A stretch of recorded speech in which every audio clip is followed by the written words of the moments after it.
You're listening to The Tales We Tell, a podcast about spooky stories, unsolved mysteries, and local lore. I'm your host, Hannah Parch. And I'm Katy.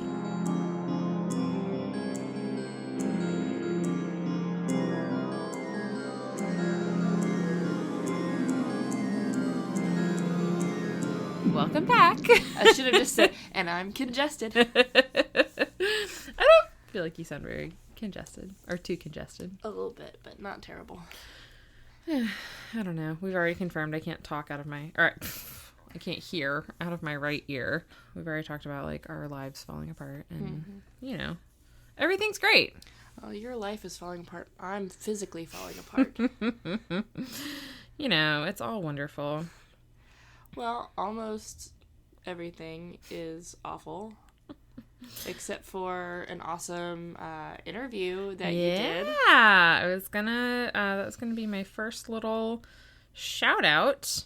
So there's a magazine called Voyage Ohio, and they did this lovely little daily, they call them daily inspirations. And it is about both of us, despite it saying meet Hannah Parch. It's about the podcast. You are the podcast. I am a delightful accessory. I just answered the question, but it is about us. And I will post the link in the show notes on the Instagram. So yeah, pretty much everywhere. You can find that Instagram and Facebook at the Tales We Tell podcast. And if you want to see the article or any of our pictures or media or whatever, but you don't do the social media, you can go to our website. It's thetaleswetellpodcast.com. And while we're at it, if you want to support us, get yourself some sweet, sweet swag. We do have a store at Redbubble. You just search The Tales We Tell. Or you can become a patron at patreon.com. And being a patron gets you, you know, some bonus content, stickers, love notes, and early access to episodes and all of our undying love and affection. Yay! What a great tie-in, because I totally forgot that Jarek told us to plug socials at the beginning. I listen, Jarek. Gently push the mic towards you a little bit. Yeah, that was my one shout-out. I feel like I was going to shout out a listener, and I don't remember who. I don't know. All of our listeners are amazing. If you're listening now, this shout-out is for you. Thank you for being amazing and wonderful. Okay, well, we're going to just jump in today. We're drinking different things. Katie's drinking wine. I am drinking whiskey and lemonade. I'm hoping the wine will help with my headache. Yeah. And the whiskey and lemonade is not due to the horrificness of the episode. Although, I am a little disturbed that now that I'm aware... Now that I'm aware of, like, dead children coming up in episodes... I was about to ask, what's the murdered children ratio here? None of the children are murdered in this one. I'm just going to mention some dead children. Okay. But, well, like Thomas Jr. dying in the last episode, I was okay with, because we just kind of... Yeah, we're just going to skim over them. I mean, they're kind of important, but... It's not child torture or murder or anything like they're that. not being tortured or murdered. They're just dying of regular old-timey diseases and stuff. Oh, it's also lots of Italian things, so be prepared for me to up the pronunciations. Parlo un piccolo di italiano. Don't know what that means. I speak a little Italian. Oh, great. Okay, well, today I'm going to tell you the story of Leonarda Cianciulli, otherwise known as the Soap Maker of Coreggio. I have a picture. It's the only picture I have. It's been a while since I've made soap. It's fun, but, dangerous. Cool picture. That her mugshot? Yes, it is. What is she making the soap out of, Hannah? Listen, What is she making the soap out of? You're just gonna have to listen and find out, okay? She went to jail. They're talking about dead children. It's a coincidence and that she's known. There's soap. It's a coincidence that she's known as the soap maker, okay? What does she make the soap out of? You'll find out. Okay, drink your wine. So funny enough, this was a topic that I found when we first started the podcast, like 2 years ago. And I never covered it because I could not find very much information on it. And I still couldn't find... I could find a lot of sources, but they all said the same thing. So when that happens. Yeah. So we got what we got. I did look for her memoir because she wrote a memoir, which I would love to steal the title to, and I'll get to that. But as far as I can tell, it's not in print. You can't get it anywhere. I did look for it in my like special like a website where you can download any book ever. It's not on there. So I wonder if it's in a library somewhere. I feel like it was probably in like the, I don't know. I was going to say the Library of Alexandria, and then I was like, wait a minute. Those timelines do not overlap. I don't know. I feel like maybe she didn't get it published. Maybe it was just a memoir that she wrote. Maybe her family has it, and I don't know. Okay, so Leonarda was born in 1894 in Montella, Italy, and very little is known about her childhood except that it was unhappy. And she was deeply depressed, and we know this because she tried to commit suicide at least twice before she was in her 20s. She did, however, eventually find happiness, presumably, because she found love in the form of a registry clerk named Raphael Pensardi. Ooh. Don't have a picture of him, but I like the name Raphael. Yeah. So the couple intended to marry in 1917, but Leonarda's parents were against the marriage because they wanted her to marry someone else. Maybe someone richer. I don't know what a registry clerk makes. I don't know how old Raphael was. I don't know the circumstances, but they didn't like him. But they got married anyways. And Leonarda's mother was so angry that she placed a curse on them. And I'll go ahead and say, I have no, like, they don't specify if they follow a specific religion or, like, what the nature of this curse is. They just say that they are, at least Leonarda, and I assume her mother, are both pretty superstitious. So the curse is taken seriously. It's not just like, I hope you're whatever you said earlier. I hope you get hit by a bus. Yeah, I hope you walk on Legos every morning or whatever. Yeah. Because I don't wish, like, actual ill will. It's just that was a really crappy thing for that person to do to you. Yeah. And I want something crappy to happen to her. But, like, not real bodily harm. Yeah. Just step on a Lego and stub her toe. Yeah. I like the curses that are just, like, mild inconveniences. Mm-hmm. Like, and I'm only saying this because your congestion reminds me of it. But, like, correct. I hope that one side of your nose is constantly stuffed. Yeah. And you cannot ever get it done, you know? Or I hope you get the hiccups at the most inconvenient time, like every time you're trying to fall asleep. That's another evil that kind one. of, yeah. Things, it's like, I'm not wishing you, like, physical harm. Just things, I hope your coffee never quite tastes right. It tastes burned. Yeah. Nothing worse than burnt coffee. That's like a mild form of torture, is like just never getting a good cup of coffee. But presumably this curse was a little bit more serious than this. So Leonarda, which by the way, my computer constantly was correcting her name to Leonardo.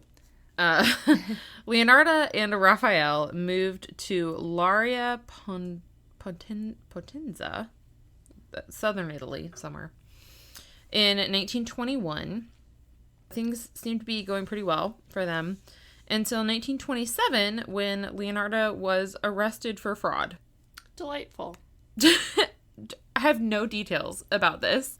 So later in life, it's kind of implied that possibly she is working as like a matchmaker, fortune teller, job placement officer of sorts. So maybe something similar.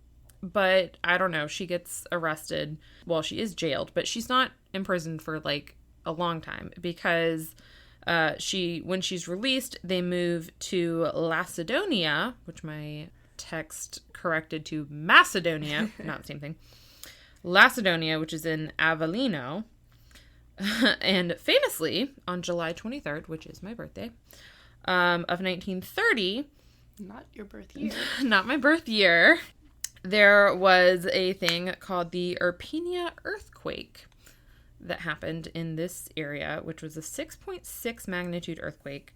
It caused 1,404 deaths and as many as 7,000 injuries. Fun fact, though. The death toll was actually low for the amount of physical damage that it caused, and this was because many of the villagers were sleeping in the fields because it was the time of the wheat harvest.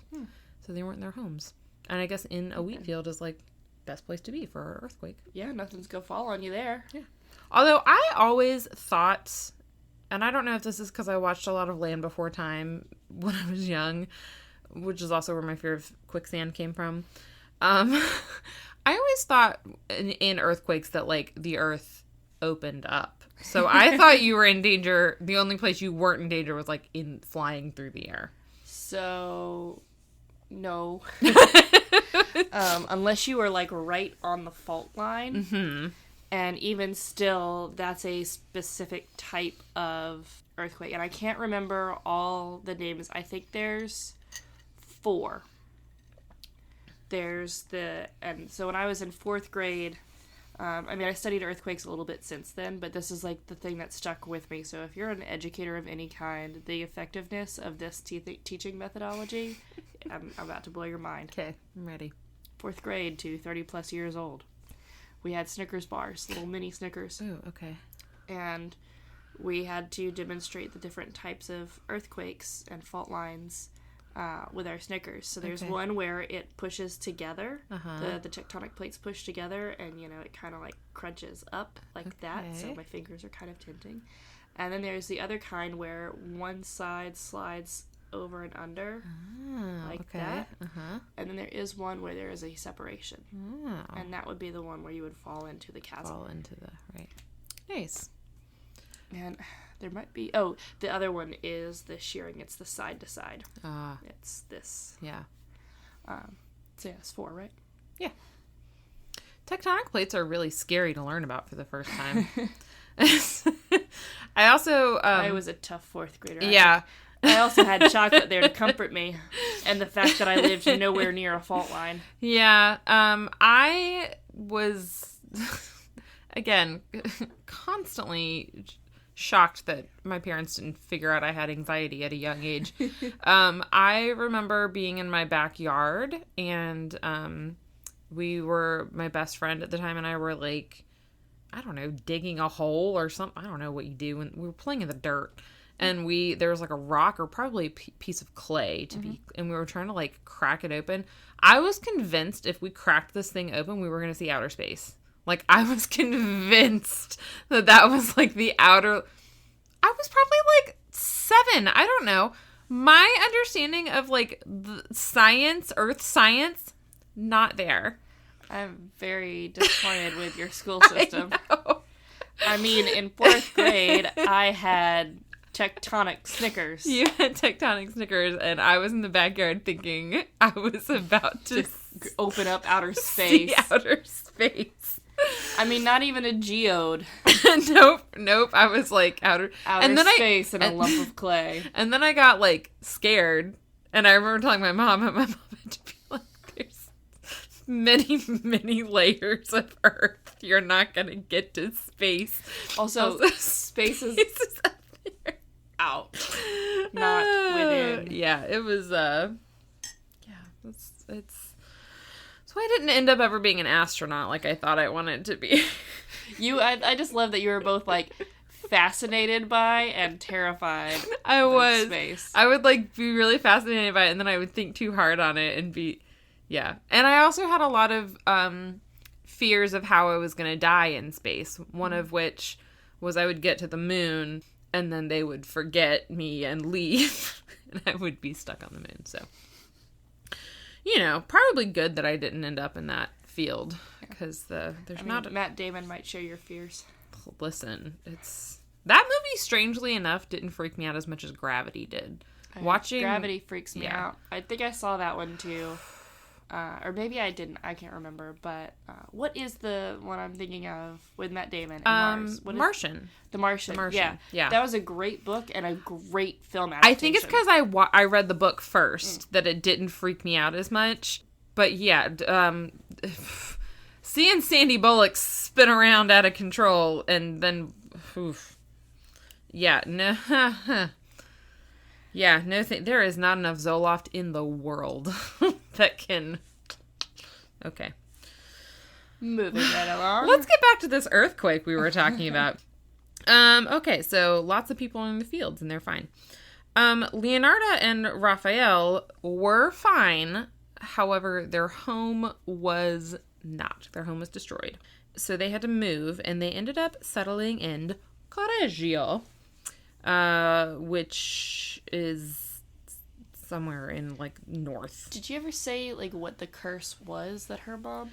No, we do not know what the curse was. Okay, so just a nondescript, I curse you. Mm-hmm, yeah. Okay. She may have told her what the curse was, but she didn't disclose that.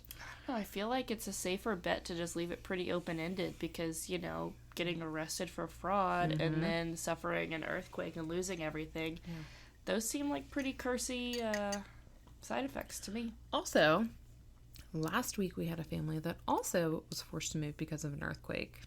Yep. Yeah. That's the August theme. Earthquakes. Although I've actually already... It's like Shark Week, but Quake Month. Quake Month.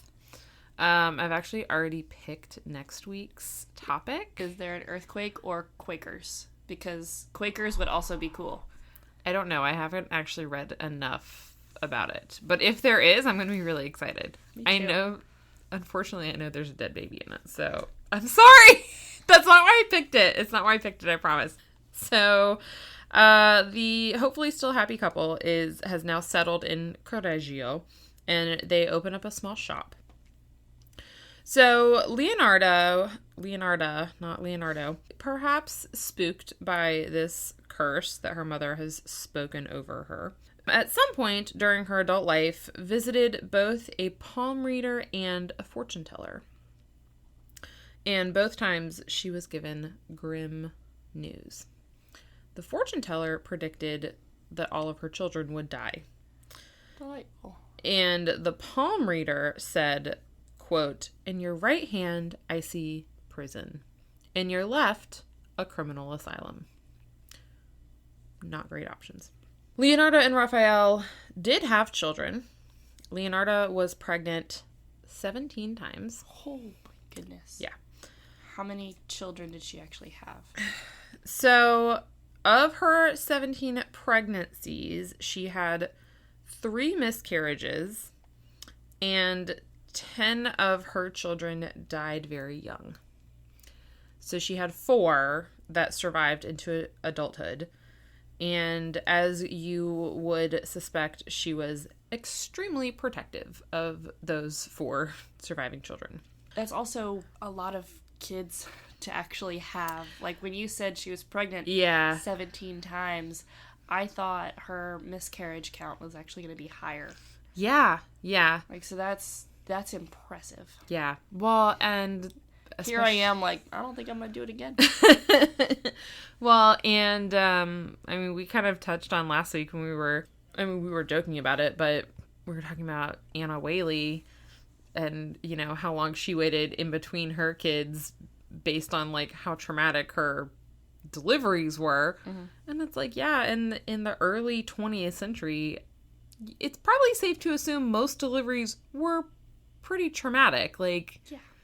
They didn't really get less traumatic until recently, I don't think. So it's, and then like for them to be, they're still really traumatic. Yeah. Like, I like to talk about, you know, my birth story because, you know, it's funny. I was literally sitting there making jokes, but even still, like, it's a fairly traumatic experience. Yeah. Like, a lot happens, and a lot can go wrong. Like, even everything went, you know, more or less perfectly for mine. Yeah. it was still really, really tough. Yeah. And then the recovery was really hard. Yeah. Really tough. Yeah. Well, and even just like to have 10 of them that were birthed live that didn't survive very long, it's like, good grief, her mental health had to be like in shreds, basically. I don't even know if I'd want to try again. I know. Ugh. Well, in 1939... I just want to go hug Critter. I know, I'm sorry. You can hug Felicity or the Barbie horse. Go for the Barbie horse. Or eyeless Bones. In 1939, their oldest son, Giuseppe, which I'm in love with this name, Giuseppe told his parents that he was going to join the Italian war effort. And Leonarda was not down with this idea. Nope. Because Giuseppe was her favorite child, because he was the oldest. He's the oldest one that's been around the longest. And also... he's beat all of the other odds. Yeah. Like, also, like, one of four... Yeah, so she's not okay with this. So she's terrified that he's going to die. And she is going to do anything she can. So she can't stop him from joining the army. But she's like, I'm damn well going to do everything I can to keep him safe while he's gone. So it is not clear where she got her idea. If it was something of her own making, perhaps something relating to her mother's curse. But Leonarda decided that the only surefire way to keep Giuseppe safe was to use human sacrifice. So, this is what she did. Okay. So tipping the scales, sacrificing one life to save another. Yeah. So the first person that Leonarda set her sights on was a woman named Faustina Setti. Faustina was described as a middle-aged spinster, which I did look her up, and she does appear to be middle to late aged. Middle-aged for the time, or middle-aged for us now? Like middle-aged for us now. She looked maybe in her 50s or so. I just hate the term spinster. She's an older, unmarried I also lady. hate that there's no male equivalent for it. I know. Well, it's a bachelor. Yeah, a bachelor. She was a bachelorette. If at worst, confirmed bachelor. Yeah. Like, that still doesn't sound... it doesn't have the same negative connotation that spinster does. Yeah. I'm going to say she was a dignified bachelorette. She was a single woman and proud. Single, ready-to-mingle woman. She was also a neighbor of Leonarda's. And she would talk to Leonarda a lot about how very badly she wanted a husband. And so maybe she was a spinster. Yeah, so she was a bachelorette. She was an eligible bachelorette who was ready to mingle. The reason I hate the term spinster is that it implies... one of the reasons is that it implies desperation. Yeah. Like the desperate to find a husband. Let's not forget, though, in It's a Wonderful Life, the, like... I don't even know what we're going to call her. Like, the alternate reality version of Mary, his wife. It seems like such a great gig for her. She's, like, still hot. She gets to be a fucking librarian. You have to have a master's degree to be a librarian, okay? So... It's called library science. Yeah, she went out and got her fucking education, gets to be a librarian. She probably owns a home. I hope. Maybe not. It was, I don't know, the 30s or something. But, I mean, like, that's more than I could hope for. I don't have my master's degree. As we discussed, I have an award. From university. From a college. Anyway. So, Faustina's telling Leonarda all the time she wants a husband. So one day, Leonarda's like, hey, Faustina, guess what? I happen to know a guy. He's not here. He's, like, the next town over. Let me write to him real quick, and I'll describe you. And I don't know if she said this, but she was like, let me write to him. And so then she's like, oh, great news, Faustina. He's down to marry you. He wants to marry you. But you have to go to him. So, he's not going to come here. So, pack your bags. Like, I got your life together, girl. So, she convinces Faustina to, go along with this. She tells Faustina to write letters to her family explaining where she's going and why. And on the day that she is about to leave to meet her future husband, Faustina stops at Leonarda's house to say goodbye and thank you. And Leonarda welcomes her with a glass of wine. Glances suspiciously at my mostly finished glass of wine that I pushed on you. You're like, I'm gonna have liquor, but the wine is for you. That's fine. I'll have some water. I probably just need water, not wine anyway. No, the wine, it's for you. I put 2 different bottles together, but you didn't specify 2 different bottles of wine into one. It could have been a bottle of arsenic. You almost ruined my plan with your I'm just gonna have water. Okay. Pregnant Silly. Katy. Whatever. I wonder if I did get pregnant again one day, if I'd be able to fool you like I did. Who knows? I don't know. Because I have no idea how I'm going to fool you when I get pregnant. So I think I'm just going to no, I'm not going to tell you my schemes yet. It'll be a surprise. Okay. So, well, before we move into what happens after the glass of wine, this reminds me of when I was a kid. It's so messed up what Leonarda did, but it is so reminiscent of what I had this friend. I had just started a new school. I was in 4th grade. A lot of things happened when you were in 4th grade. A lot of things happened when I was in the 4th grade. 4th grade was a rough time for me. That's also when my mom got sick. Oh, gosh. Yeah. Okay. Like I said, it was a rough time.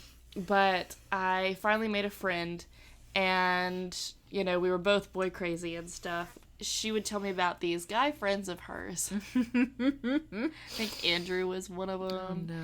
But she would tell me stories about these guys, and, I'd call and we'd talk on the phone, and then she'd be like, oh, Andrew's here. Do you want to talk to him? And then she would change her voice to pretend to be some guy. No. And a part of me was like, I don't think I'm really talking to a guy. I think she's making this up. Oh, but, no. I went with it. I mean, again, it was 4th grade. It's not it was anything interesting. It was more like, do you like Dunkaroos and 10K? Because I do. But, yeah, no. She would, it was pretty blatant to the point where I was like, I think she's just pretending, but, I don't want to call her on this because... You're not sure if she's doing it for you or for herself. Well, I didn't... I wanted it to be real. Yeah. I wanted to be talking to boys. Yeah. And B, again, she was my only friend at this new school at the time. I was friendly with other people. Yeah. But, I had a best friend in 3rd grade, and I was still very close with her and everything. Yeah. Stephanie Cross. But it was a new school, and I didn't have any, best friends in my new class. And, and I thought she was so cool, so I was like, yeah. Apparently she's so psycho. I was about to say, apparently she's not as cool as she thought. Yeah. But, yeah. Again, it was just, I think it was fun to kind of go with the fantasy of it. Yeah. It was I know this is just pretend, and, these guys really only exist in my imagination. It was a very short-lived thing, but yeah, that reminded me of weird Leonarda. I know this guy. Write to him. That sort of happened to me, except it was my friend on the bus who told me that the guy a grade older than me, which I want to say, I think I was probably in 6th grade, and the guy was he was probably in 7th grade. I can't remember his name. I remember he had green hair, and I thought that was the coolest thing. And she told me that he wanted to meet me at Jelly Beans. Do you remember did you have a Jelly Beans? Mm-mm. It was a skating rink. We had airline skates there. Okay. And I got my mom to take me jelly beans, and obviously he wasn't there. I just skated around, and I don't know, I guess we never talked about it again. But yeah, so we've all been catfished. We've all been catfished by someone. Well, so Faustina has her glass of wine. And they sit down and they, I guess, start talking excitedly about Faustina's bright future with this man. Her new gentleman caller. And then Faustina gets sleepy. And then she passes out because her wine was obviously drugged. Oh no, I'm so shocked. And after she passes out, Leonarda bludgeons her to death with an axe. And sorry, I was a big yawn because I'm getting sleepy. If you're listening and I'm not on the next episode, it's because she murdered me. Okay, now you're saying that and something is going to happen. I'm going to have to record with Jarek and people are going to be really... They're going to be like, we need proof of life now. So, Leonarda drags Faustina's body into a closet. I don't know why she drags it into a closet. And she cuts it up into 9 nice little pieces. And then this is a quote from her memoir, which I now get to tell you Katie's counting body pieces right now. How many you got? Well, I'm at 8 even pieces. So I do what about your head? 4, 5, 6, 7, 8. Torso? That was 1, 2, so 3. if we do 4, 5, 6, 7, 8. So head and torso is 2. Mm-hmm. If we do legs into quarters. Okay. So 4. 4. So that's 4, 5, 6, and then each arm is 7, 8. Maybe cut the torso in half. Your torso is kind of... Yeah, we can do that. Okay. All right, so this is a quote from her memoirs, which are called An Embittered Soul's Confessions, which is what I want to call my memoirs. Nice. And I want people to stumble over the name just like I am. An Embittered Soul's Confessions. Probably sounds better in Italian. Probably does. Okay, this is how she describes what she did. I threw the pieces into a pot, added 7 kilos of caustic soda, which I had bought to make soap, and stirred the whole mixture until the pieces dissolved into a thick, dark mush that I poured into several buckets and emptied into a nearby septic tank. As for the blood in the basin, I waited until it had coagulated, dried it in the oven, ground it and mixed it with flour, sugar, chocolate, milk, and eggs, as well as a bit of margarine. Kneading all the ingredients together, I made lots of crunchy tea cakes and served them to the ladies who came to visit, though Giuseppe and I also ate them. If I had had time and energy, I was also going to make tea cakes. But I don't know what those are or how to make them. I'm gonna stop trusting food at people's places. Like, yeah. Even friends, like... You shouldn't trust the wine at people's places either. Clearly not. I can only imagine that her and Giuseppe, or at least Giuseppe eating the tea cakes, had something to do with her superstitions of keeping him safe. Like... I sacrificed the body, and now you have to somehow consume the blood of the sacrificed in order to keep you safe. I mean, if she's crazy enough to invent a person and like this, I mean, it's also pretty brilliant. Not alibi, but like setup. Plan, yeah. So she's set this person's disappearance up so that it's not going to be questioned. Yeah, like, that's got to give it to her. That's pretty brilliant and fairly well thought out. And this lady is like older, doesn't have children, doesn't have in-laws, doesn't have a lot of people who are going to come looking for her. What? We finish each other's sentences. It's very sweet. Because my drugged wine is making me yawn a lot now. So also at this time, it's harder to check up on. Yeah, such a thing. Like, people are just going to tell you that story and take it at face value. That's what Belle Gunnis did. Yep. And so she's crazy enough to do that, and crazy enough to sacrifice a human being. Mm-hmm. Obviously, it's not a stretch for her to come up with these other things of, oh, well, you've got to consume the blood and then wash with the soap made from the fat. Yeah. So, yeah. To keep, wash the death off of you with more death. Yeah. So she hasn't, to be fair, she hasn't made soap yet. She just poured this one down into the septic tank. We're getting to the soap. So that was Faustina, and apparently that wasn't enough. So then Francesca Soavi comes along. She's also middle-aged, and she came to Leonarda to help find a job. Because remember I said Leonarda was, I guess, sort of a job placement person. I don't know. So Leonarda's like, hey, I found you this job at a school for girls, and it's really great, and you should write postcards to all of your friends and tell them that that's where you're going.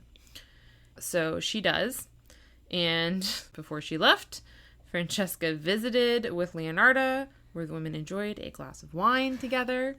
Francesca's wine was drugged, she passed out, Leonarda bludgeoned her to death, cut up her body, turned it to goo to wash down the drain, and then made tea cakes out of her blood. And then there was Virginia Cacioppo, who was a former opera singer for the La Scala Opera House in Milan. Swanky. Yeah, so former opera singer is the main thing, because she retired. Also comes to Leonardo looking for work, because I guess opera singing is not bringing in the money. And Leonardo's like, hey, I found you a job as a secretary in Florence, which, TBH, I would also take that job.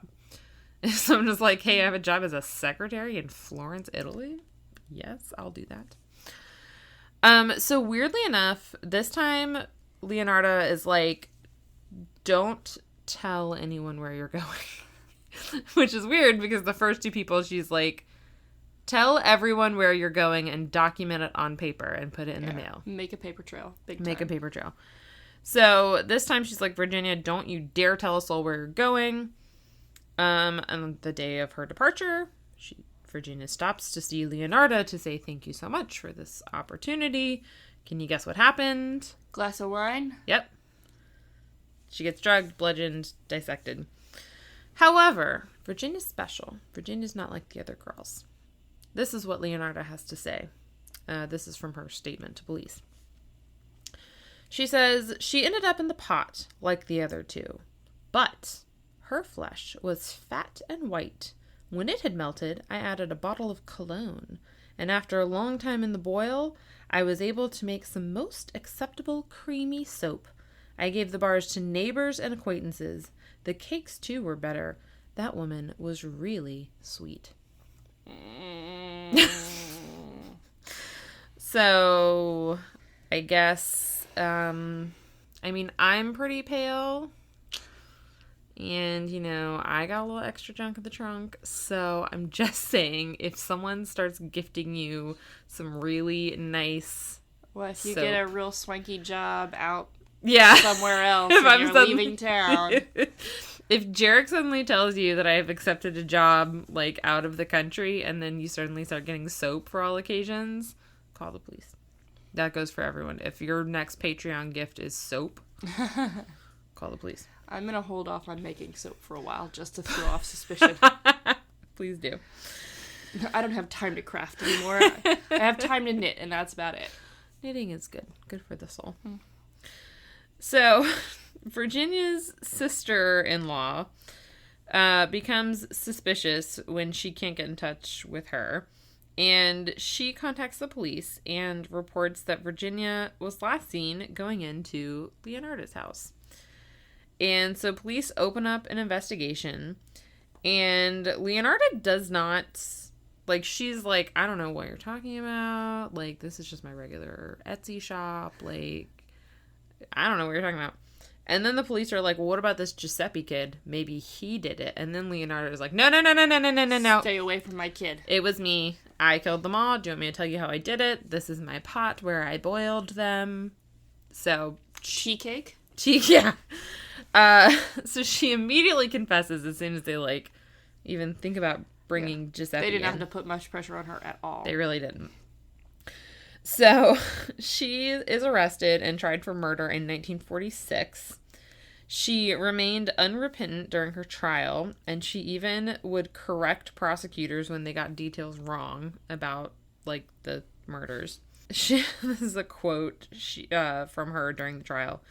She said, "I gave the copper ladle, which I used to skim the fat off the kettles, to my country, which was so badly in need of metal during the last days of the war." Which, thank you for your contribution to the war effort. So I guess she went ahead and pled guilty. She did, yeah. She was found guilty, also. Yeah. On all counts, and sentenced to 30 years in prison and 3 years in a criminal asylum. She died in 1970 of cerebral apoplexy, which is a stroke. I don't know why every place I read wrote it as that instead of stroke. Yeah. Because I googled that. It's a stroke. So also, I mean, so clearly the fortune teller, the whole left hand, right hand thing, that was true. And then whoever said that all her children would die was also technically correct. I mean, yeah. Because they're all probably dead now. Or close to being dead. Yeah. Yeah. They will die eventually. Yeah. I would assume, because Giuseppe from the pictures looked, I mean, if in 1939, he was at least 18. Yeah. So he's got to be dead. I'm just going off of my grandpa's age. I mean, he would be roughly 80 in 2000, right? Yeah. So, yeah, he'd be about 100 now. Yeah. So he's probably dead. Maybe not. But he was the oldest, so... Yeah. I don't know. But yeah, you're right. All of her kids would eventually die. That is a sneaky prediction, I would say, from a fortune teller. Yep. That's like being like... That's technically true, but, like, it implies something different, you know. Yeah. Obviously, it freaked her out, and the whole multiple miscarriages and unfortunate infant deaths. Being like, I predict that everyone you love will die. Like, yep, they will, and so will I. Correct. At some point. At some point you will. Well... So that one was fun. Yeah. My last point is just about her memoir. She wrote it in jail. Again, it's called An Embittered Soul's Confession. And allegedly, in it, if you can find it, she gives tips and tricks for turning human beings into soap. That's probably why it's not in print. She also details her murders in it. I also realized, just as a side note, I took a muscle relaxer on my way home from work, like an hour ago, and then I just drank a glass of whiskey. So that might be why I'm, like, having trouble with things. I don't know. I feel great, though. That makes one of us. I feel really good. If you want a muscle relaxer, just let me know. Gosh, if only. No. Your husband doesn't listen to the podcast, so he'll never know. He did read the article, though, the interview. Oh, yay. Good. Yeah. Well, we already did socials, so, yeah, wow. Don't know what to do with ourselves now. I know. What do we do? Okay, well, I guess everyone be safe and be happy and be good to each other, and we'll see everyone next week. Bye!